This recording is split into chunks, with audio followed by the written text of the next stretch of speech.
Good morning. Hope everybody, if you're awake, it's going really well. If you're not awake, the world is waiting for you, and so is the homily of today. And I'm going to take it from the readings for St. Catherine of Siena. That's Matthew 11, verses 25 to 30.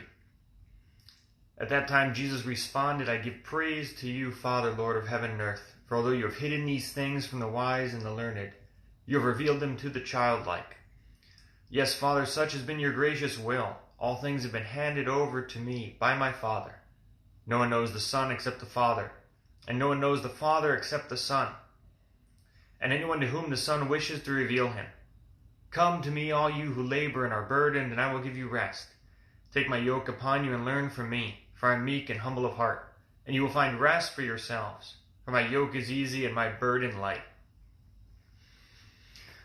Speaking about the childlike, I remember a few years ago, and unfortunately for them, because I would love to give them a shout out, I don't remember which nephew or niece it was, but it was one of my sister's, sister Rachel's kids, currently live in LA. And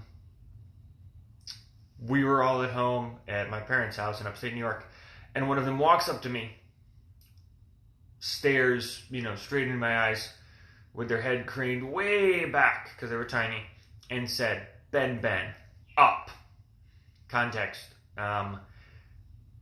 For some weird reason, all of them would double up the names of their aunts and uncles.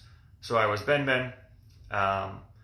My brother, Father Patrick, was Pat.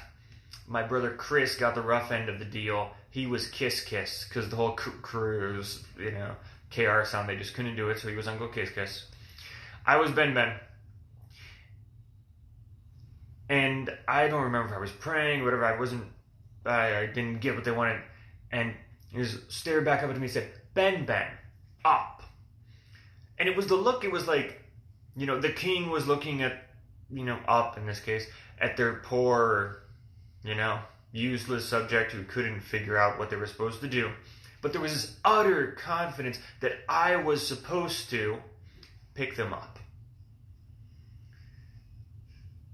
There was no doubt that that was going to happen. And I think that is what Christ is referring to in today's gospel. It's the confidence of the kid. The kid has the right, a child has a right to be helped. And I think that's why we need to be children. In the U.S., self-sufficiency is huge. You want to be able to do it yourself. We want people to be able to do it themselves. And even when you're raising kids or when you're doing youth work, even as a spiritual director with adults, you're trying to get people to a place where they can do it on their own. Except there's a hitch. When you're Catholic, when you're following the Lord, you can't do it on your own. There are things that are impossible. Actually, a lot of the things about being a Christian are impossible. Be perfect as your Heavenly Father is perfect. Like, that's easy. When those things are impossible, when you actually can't do it on your own, that's when Christ is telling you, hey, be like a child. Crane your neck up on high. And with that absolute trust, stare him in the eyes and say, hey, God, up.